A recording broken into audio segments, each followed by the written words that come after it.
বিশ্বকাপের গ্রুপ পর্বে নিজেদের প্রথম ম্যাচে মাঠে নামবে ক্রিস্টিয়ানো রোনালদোর পর্তুগাল।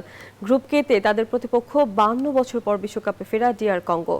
হিউস্টনে ইতিহাসের প্রথম দেখায় ফেভারিট পর্তুগাল। অন্যদিকে র্যাঙ্কিংয়ে 46 নম্বরে থাকা ডিআর কঙ্গো চাইবে চমক দেখাতে। ম্যাচ শুরু আজ রাত 11টায়।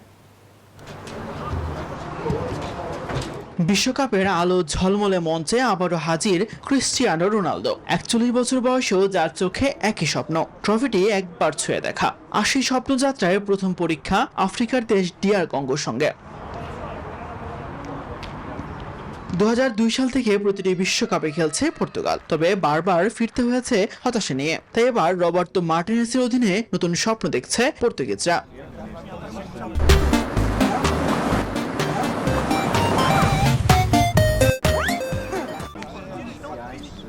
বিশ্বকাপ পাচ্ছে দুর্দান্ত ছিল পর্তুগাল। 6 ম্যাচে করেছে 20 গোল। ব্রুনো ফার্নান্দেস, ভিতিনহাদের নিয়ে গড়া মিডফিল্ড আর রোনালদো, জাও ফেলিক্সদের আক্রমণ ভাগ কাঁপন ধরাতে পারে যে কোনো রক্ষণে।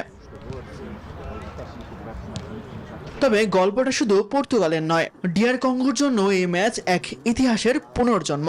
1974 সালের পর এই প্রথম বিশ্বকাপ মঞ্চে আফ্রিকার এই দেশটি। বাছাই পর্বে দুর্দান্ত ছিলেন বাকাম্বো ও উইসার, আর তাই শক্তিশালী পর্তুগালের বিপক্ষেও চমকের অপেক্ষায় ডিআর কঙ্গো। তাসবিহ অরুণ, নিউজ 24।